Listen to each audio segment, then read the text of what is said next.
The first time I ever experienced an alien film was when I was a kid, 5 or 6 years old, and Alien 3 was on cable. It was playing quite a lot, and my parents were pretty cool. They let me watch R-rated movies, horror movies, things like that. And I remember watching it and not really being afraid of it, but being fascinated by this creature, this alien creature of the film. And I'd always been interested in movie monsters and things like that, and I don't think you can really get too much better than the alien from Alien, obviously, and H.R. Giger's design is pretty much untopped. So since then I've been a fan. I've been exploring the other films. I remember a little bit later saving up all my allowance to get the rest of the films on VHS tape at the time, and always getting the new media, the DVDs, Blu-rays, things like that, books, video games, comics, you name it. Just ever since I've been an Alien fan and wanting to explore the series further, the extended universe further, and all things Alien.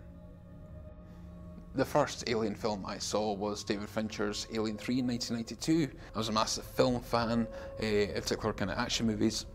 But then Alien 3 came out and started seeing TV commercials and it just looked like something that I really wanted to see. It looked scary, it looked thrilling, it looked really cool. So of course I had to wait for the actual VHS release to come out. I rented that and rented it again and rented it again, and it's one of those things I kind of try to pack in as many viewings as I can within 24-hour rental window. Luckily my parents caught wind of that, and for Christmas that year they got me the Alien Trilogy Collector's Edition, which was a big plastic case containing all of the Alien films, all three of them at that point. My first memory with Alien, I had seen a trailer for it on YouTube when I was about 12 years old.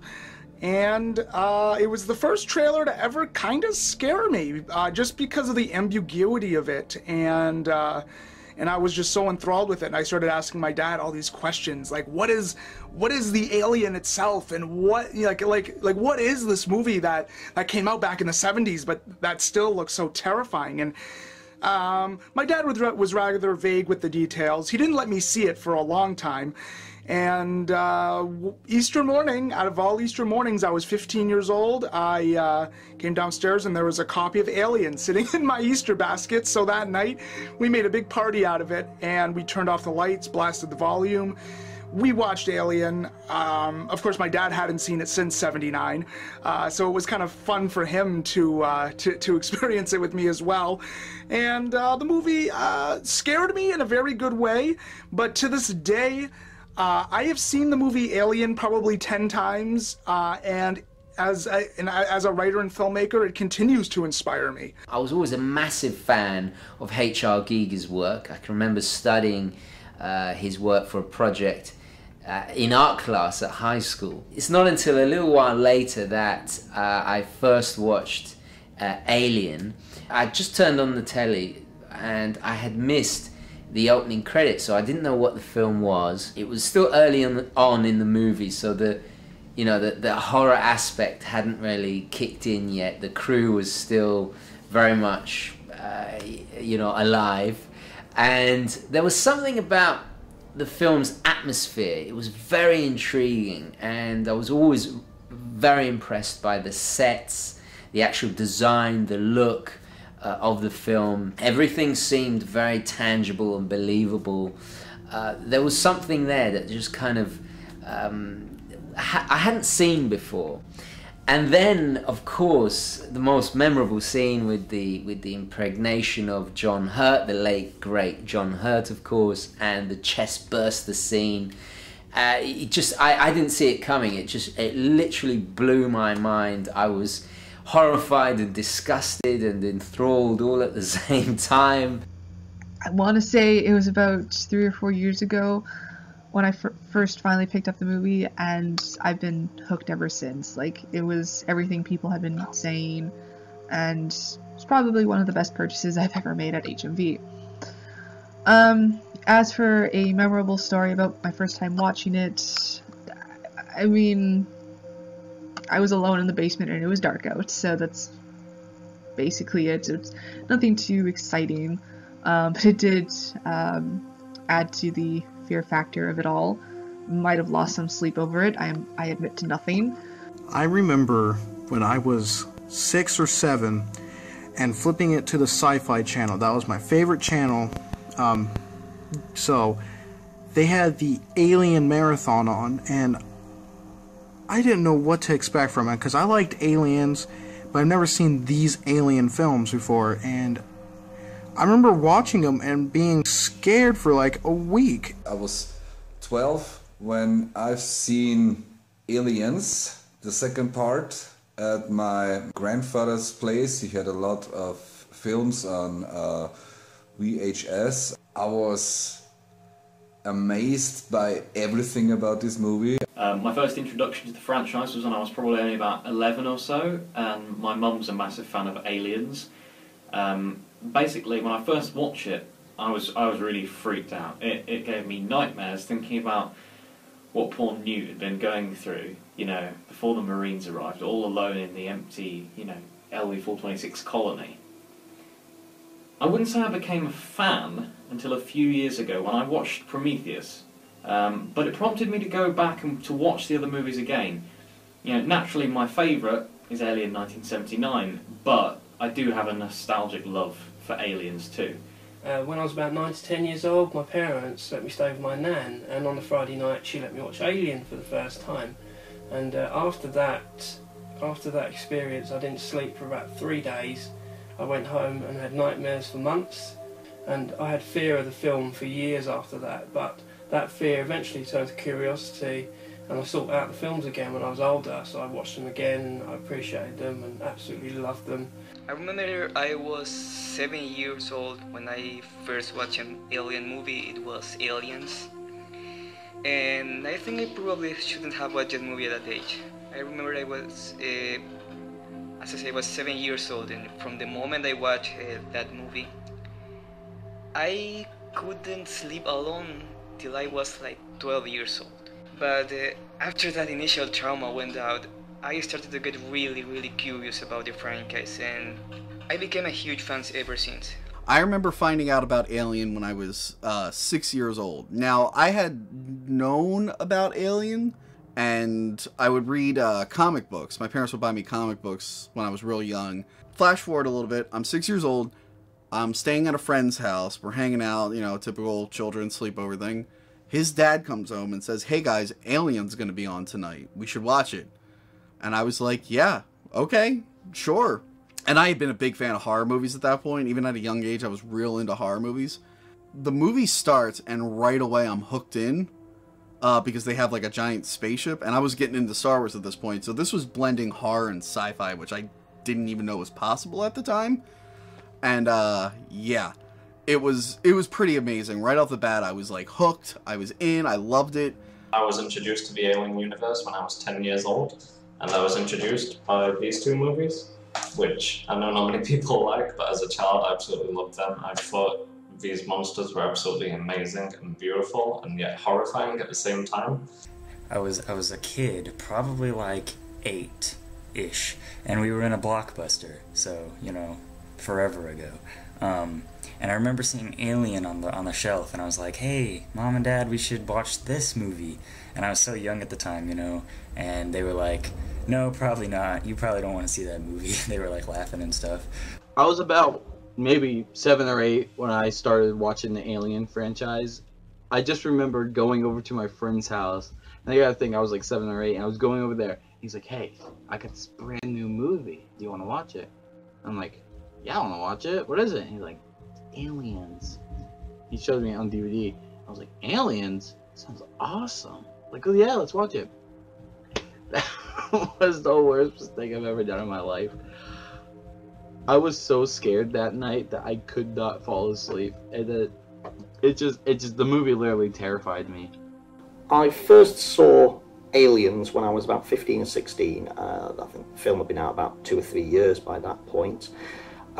Some friends had seen it and mentioned bits about it to me. I'd been told about the original film by relatives but never seen it. I was instantly hooked on the franchise. I then saw Alien, again renting the tape. Alien 3 was the only one I saw at the cinema. I bought the videos myself, got the special edition of Aliens, upgraded to DVD, and I've just stayed hooked on the whole thing since then.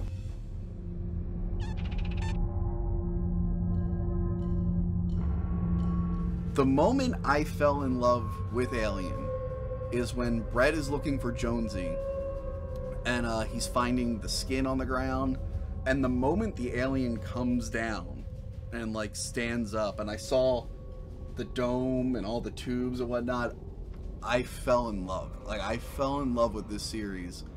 Like, I loved movies at that point, but I never stopped to think, how did they do that? How is this possible? Like, how did they make that happen?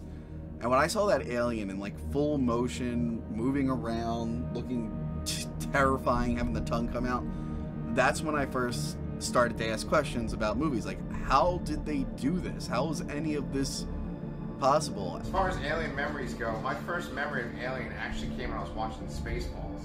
At the end of Spaceballs, they have the scene where they parody Alien, and they're in a diner, and the chest burster comes out of the guy's chest and like runs away after doing a little dance.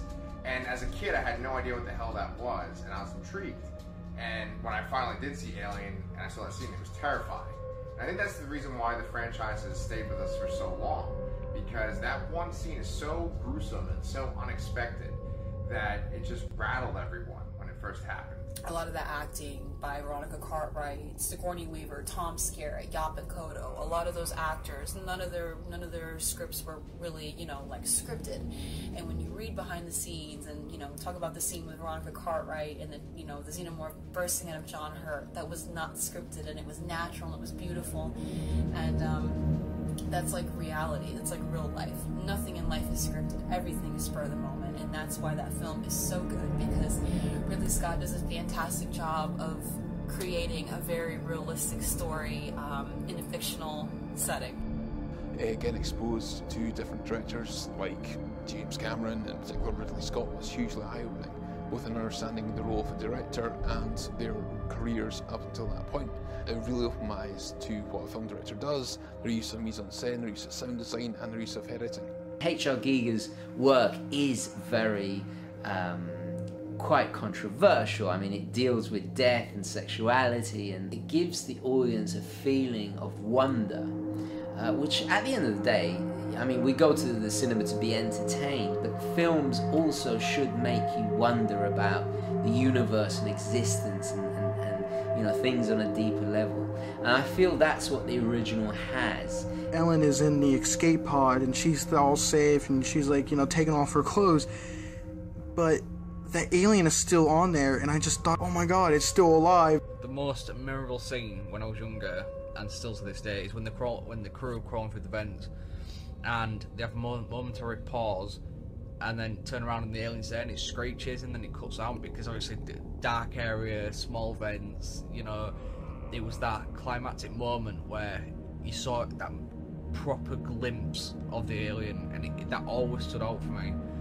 My favorite moment is the moment from Aliens, which is also my favorite film, by the way, where the colonial marines land on LV-426 and go into the colony, because it's like no music, it's only tension, and the acting is great, and we see how these colonial marines work together as a team. The alien and Predator finding each other in the temple, I love that part. That's the biggest part of the movie. And for the first alien, of course, the chest burster. This dude coming out of the chest. That's my favorite scene of the movie. Yeah, and for aliens, I like the part of Hudson saying, "Game over, man, game over." And Ripley and her, "Get away from her, you bitch." When Ellen and Ripley was fighting off the Queen alien in the end of Aliens 2. Now that scene was literally amazing. It was one of the most iconic movie scenes I have ever seen in my life. And, well, the Queen was pretty terrifying at first, literally looking at how big that thing was. How is Ripley gonna defeat this thing? And when I see that big robot, damn! She's in the room and the alien is there, but she doesn't see her. And it ends up just sticking out its tongue, and then you hear it hissing, and then it slowly extends close to her face, and she's just sitting there with its slime on her face. Oh my gosh. anything with Hudson is pretty much pure gold. We have this character who's at his wit's end. There's all this terror around him. The aliens have infiltrated the colony. They're doomed, and what does Hudson do? He complains and he just lets loose, you know, game over, man, what are we gonna do now? And I think it's great. And Bill Paxton, obviously, rest in peace. Such a great performance, such levity to the film. Just anything with him is absolutely great. The best part about Aliens is Ellen Ripley, obviously. She goes from being a character who's wearing, you know, sexy Calvin Klein underwear to a badass, alien butt-kicking, sweaty mama.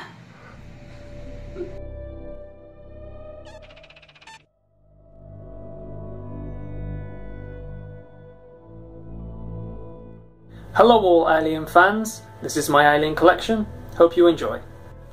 To start off with, here I have an Alien and Predator canvas, which is pretty cool.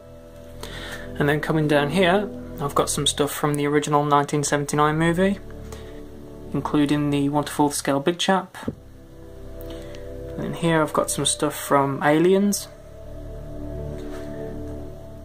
If you're wondering what those are Alien cards. And then we've got some NECA figures.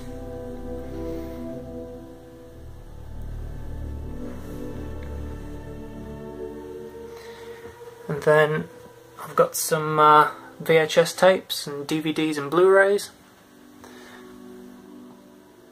Right there. And I've got some video games.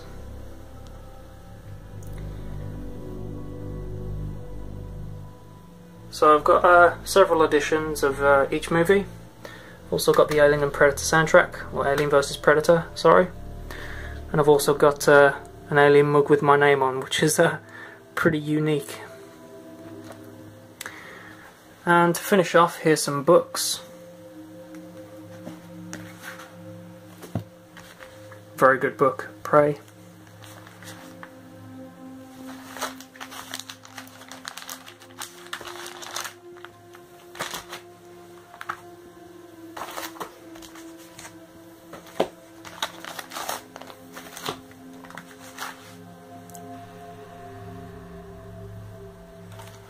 Hey, my name's Dave, and let's look at my Alien collection. First up, I have some vehicles from Alien and Predator. They were made by NECA, and then I have the 426 exclusive Kenner Ripley by NECA. Pretty awesome. Moving down to my main collection, I have all the figures from Alien. Next to it, all the figures from Aliens. Below, my pride and joy to Queen, the power loader. Some tubes with face huggers that light up, Bishop, eggs, and some face huggers.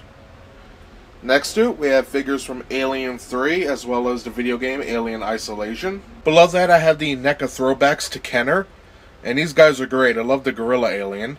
Below them is my Prometheus collection. I love them too. And next to that is my AVP collection with the two xenomorphs in the back, Grid and a normal one. And above that is just my Predators, with the Wall, the original Predator, and the City Hunter, and of course, Dutch. Glow and Dark Resurrection Alien, which was the Alien vs Predator Alien, the Grid Alien. Here, I'm just going to show you. The Grid Alien, his head came off, so don't mind that. Here's Big Chap / the Drone Alien. Ellen Ripley Funko Pop. And the Queen Alien Funko Pop. It caught my attention because of its bizarre appearance, its creepiness. So many years later, I wanted to start a collection of toys, movies, books. This was my first piece of collection of my life. This 1/4 inches tall NECA figure of the Big Chap. This is the old one. And I made a cool trick. If you pour in water, it looks like it's drooling slime. Yeah, gross. The Warrior, Isolation, Predator Alien, and there goes a Grid over there. Yeah. And this is my McFarlane Big Chap. that came out with the Predator. And the other piece of collection is this shirt. I designed this shirt. I'm planning to wear it for the Alien Covenant movie. I made the dialogue, the title, and this effect of a chest burster coming out of my chest. Oh! What are you doing? Got my VHS 8. Those are mine. These are mine. Well, they're mine too. All Alien four on right VHS. here. All four. Quadrilogy on What are you DVD. doing? Good. We already have the VHS. Yeah, but it's DVD. Might as well have the VHS is better, you know quadrilogy that. too. All Analog, 9 discs. Incredible. I remember what was really the games that got me in after that first horrific Wear like a image sash. I saw. Playing my brother's Game Gear, Sega Game Gear, and I had no idea what I was doing on that game, but it was terrifying, loved it, and then many years later got into the AVP2 PC game. Yeah. Great game, Awesome. huge game. It's It true. got me introduced to not only the typical Xenomorph, but the Runner, Praetorian, Pred Alien, all of it. Great game. Great Combined game. my love with Predator as well. I love the movie so much. I would like to show you some photos from 2001. They are from an HR Giga exhibit in Vienna, where the original alien from the first part was there, and you could make photos, and I'll show you the photos that I have. Of course, they're a little blurry, you know, this is 2001 cam, so sorry for that, but I'm really proud of having these pictures with me in front of the original alien. This is something I'm really proud of. I have a lot of the expanded media and other things of sort, even the signed screenplay of the original Alien. All this brings me a lot of joy, and I really do enjoy this franchise. It's given me tons of fond memories. In the early 1990s, Leading Edge Games made this, the Aliens board game, and this recreated several scenes from the film. There was the initial battle in the atmosphere processor, there was the battle at Ops, and the final showdown between Ripley and the Alien Queen. It was a self-contained game. You could play it on your own or with up to 8 other people. And you got rulebook, a full colour map.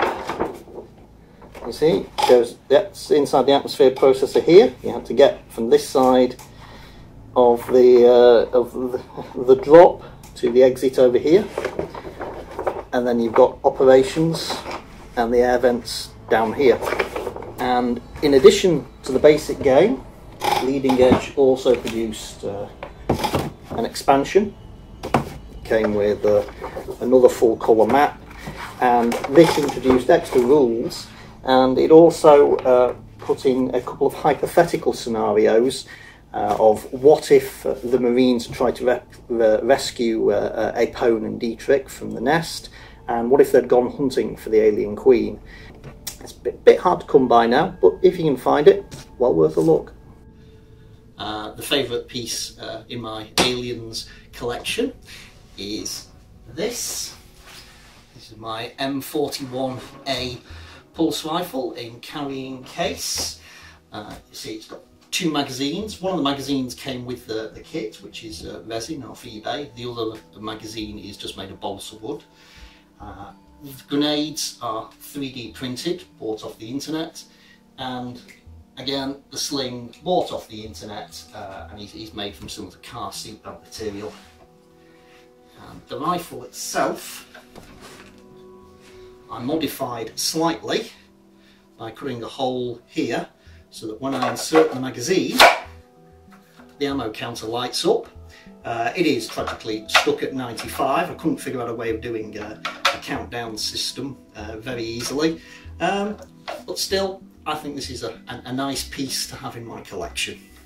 So what do I collect? Well, of course, as you probably see, I have several of the figures, all pretty much a lot of the comics, also a fantastic book Alien Archive, which I totally recommend, which is a really nice big book, outstanding stills and concept designs. But my most treasured item is actually what's known as the Ripley watch, and this was first released in 1983, and it was designed by an Italian car designer, Giugiaro. He teamed up with Seiko, and then in the 1986, James Cameron, he's a big watch enthusiast, and I actually run a channel on YouTube all about watches. So for me, being able to buy this is a reissue. This was re-released in 2015 in a limited quantity by Seiko. So I was very lucky enough to get one of these. I had to order it from Japan. It is a chronograph, of course. It's my most treasured item. I think it's limited to about 3,000 watches. And for Seiko, that is a huge brand. It's quite a small amount. As we all know, James Cameron very much is a perfectionist, and there's no doubt in my mind that these watches, or the watches that featured in the Aliens film, were chosen very specifically. They match the aesthetic and look and style of the film perfectly. What I love about this watch, it combines my main passion of horology and collecting watches, and also the film franchise. So I feel very privileged to have managed to get one. Now, not only do I own the watch, but I also have the figure of Ripley from the Aliens film. Even the model wears a small version of the iconic Giugiaro watch. I had to get it. I just had to get it. Some people have been asking me how many of these things I've actually got. So let's try and figure that out, shall we? Because honestly, I really don't know. Let's start upstairs, up on the top shelf, with the Tsukuda Hobby Aliens, one from 1995 and one from 1997. Then we have the Gentle Giant replica alien, plus the Gentle Giant glow-in-the-dark alien. Then two more 1985 Tsukuda aliens. And down here, Gary, if you can put the camera down here, and yes, I will talk to you. We have two aliens in boxes. These are original Kenners in their original boxes, and sure, the boxes are a little shabby. And if we move along, we have a few modified figures. These ones have all had been customized to varying degrees, and it shows, as is the case with this fellow, with his wonderful mohawk. And along here we have some more very good condition figures. This one's fully original, this one's got a reproduction carapace, original. This one here is a 1995 Tsukuda alien. This one here is from 1991. This is a Halcyon. And we're moving along some more. We have some more boxes. We have this one in the box. He's in great condition. This one's in great condition. This one's in very good condition. And this one, once again, like the other ones down the other end of the world, he's kind of a bit roughed up. And moving on now, we have another one of these Gentle Giant items. These things are 2 feet tall, so he's actually quite tall, and he's standing on a pair of other Gentle Giant figures. This one's the gold one, this is the silver one. Together that's 4 foot tall stack. Oh look, another Gentle Giant, isn't that nice?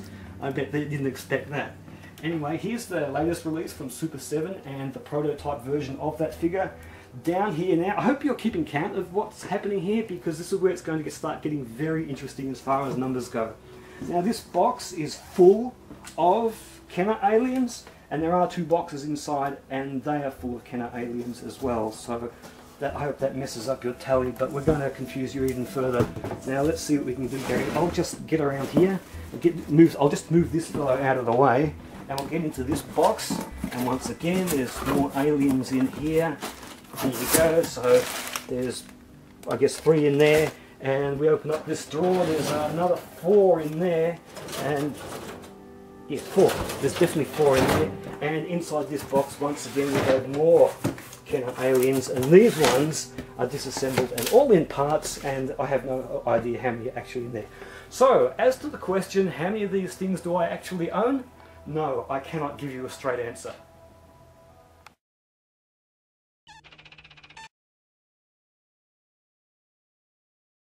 With the release of Alien Covenant in May 2017, I like the way it's going. I really like Prometheus. I would like to see a continuation after Alien Resurrection.